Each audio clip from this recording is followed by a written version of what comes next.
कभी खट्टी कभी मीठी।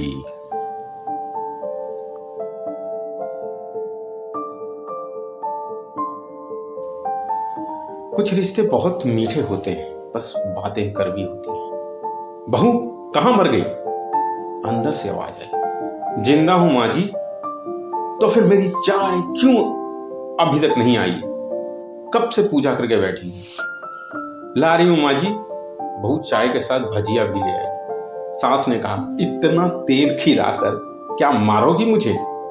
बहू ने कहा, ठीक है माँ जी, ले जाती हूं। सास ने कहा, रहने दे, अब बना ही दिया है तो खा लेती हूं। सास ने भजिया उठाई और कहा, कितनी गंदी भजिया बनाई है तुमने। बहू, माँ जी मुझे कपड़े धोने हैं, मैं जाती हूं। बहू दरवाजे के पास छिपकर खड़ी हो गई। सास भजिया पर टूट पड़ी और पूरी भजिया खत्म कर दी। बहू मुस्कुराई और काम पर लग गई।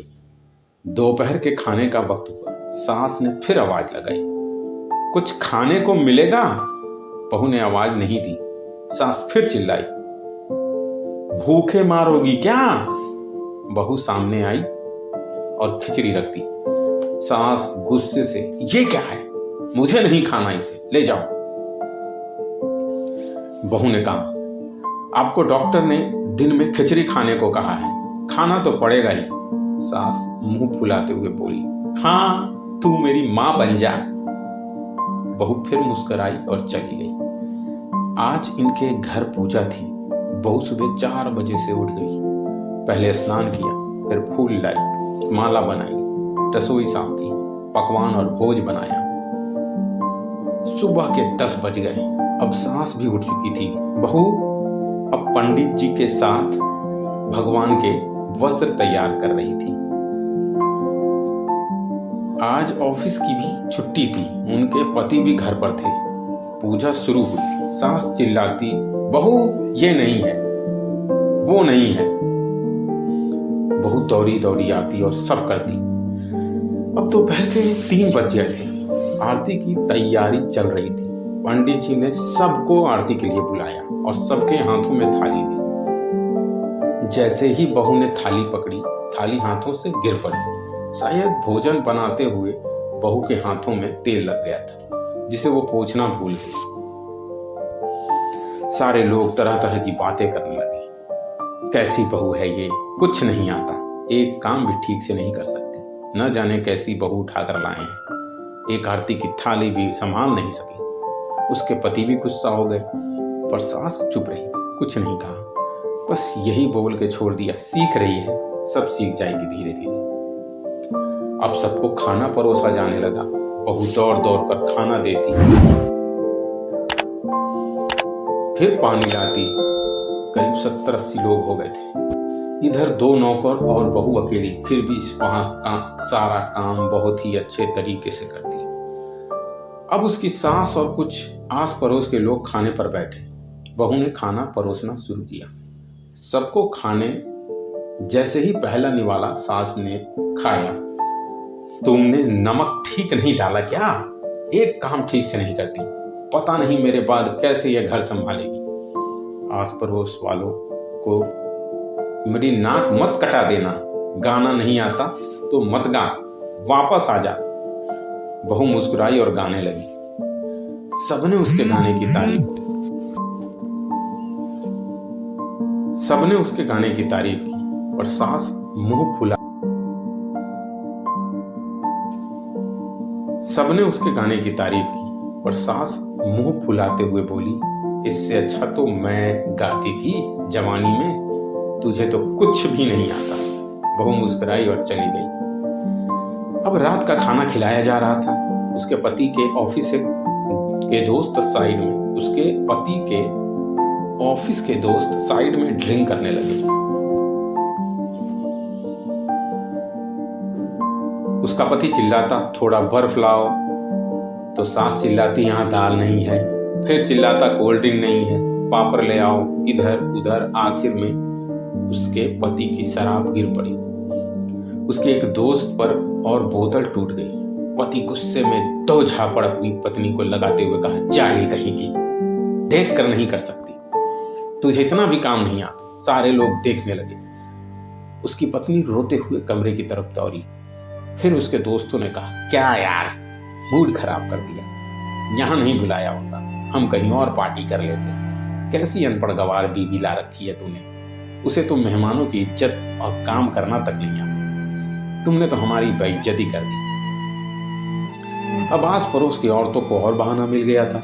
वो कहने लगी, देखो क्या कर दिया तुम्हारी बहू ने, कोई काम की नहीं है। मैं तो कहती हूँ अपने बेटे की दूसरी शादी कर दो, छुटकारा पाओ इस कंवर से। सास उठी और अपने बेटे के पास जाकर उसे थप्पड़ मारा और कहा, नालायक, तुमने मेरी बहू को मारा, तेरी हिम्मत कैसे हुई, मैं तेरी टांग तोड़ दूंगी। उसके बेटे के दोस्त कुछ कहने ही वाले कि उसकी मां ने घूरते हुए कहा, चुप, बिल्कुल चुप, यहां दारू पीने आया हूं, जबकि पता है आज पूजा है और तुम्हें पार्टी करनी है। कैसे संस्कार दिए हैं तुम्हारे माता पिता ने। और किसने मेरी बहू को जाहिल बोला, जरा इधर तो आओ, चप्पल से मारूंगी अगर मेरी बहू को किसी ने एक शब्द भी कहा।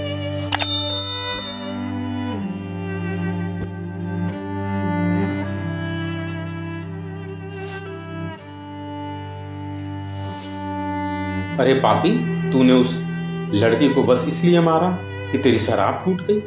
पापी, वो बच्ची सुबह 4 बजे से उठी है, घर का सारा काम कर रही है, न सुबह से नाश्ता किया, न दिन का खाना खाया, फिर भी हंसते हुए सबकी बातें सुनते हुए, ताने सुनते हुए घर के काम में लगी रही। तेरे यार दोस्तों को वो अच्छी नहीं लगी। जूते से मारूंगी तेरे दोस्तों को जो कभी उन्होंने ऐसा कहा। उसके यार दोस्त चुपके से खिसक लिए। अब सास बहू के कमरे में गई और बहू का हाथ पकड़कर बाहर लाई। सबके सामने कहने लगी, किसने कहा था अपनी बहू को घर से निकाल के दूसरी बहू ले आना, जरा सामने आओ। कोई सामने नहीं आया।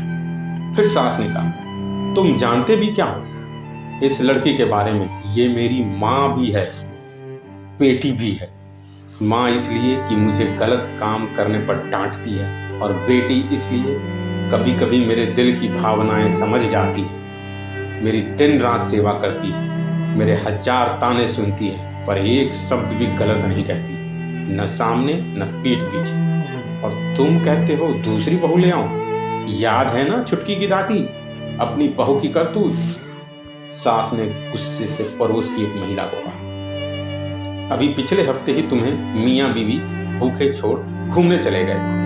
मेरी इसी बहू ने 7 दिनों तक तुम्हारे घर का खाना पानी, यहाँ तक कि तुम्हारे पैर दबाने जाती थी, और तुम इसे जाहिल बोलती हो। जाहिल तो तुम सब हो जो कोयले और हीरे में फर्क नहीं जानते।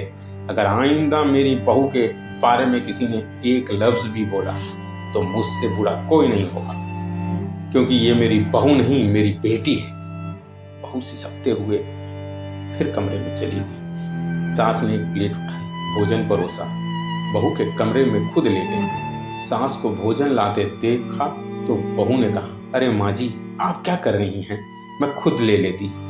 सास ने प्यार से ताना मारते हुए कहा, डर मत, इसमें जहर नहीं है, मैं मार नहीं डालूंगी तुझे नई सांस चाहिए होगी, पर मैं तो तेरी छाती पे अभी भी और मूंग दलूंगी।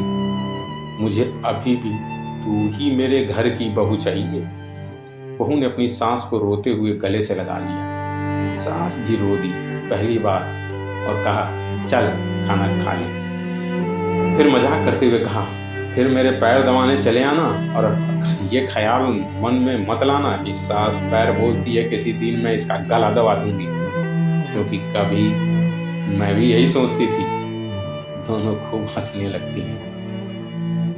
कुछ रिश्ते बहुत मीठे होते हैं, बस बातें कड़वी होती हैं।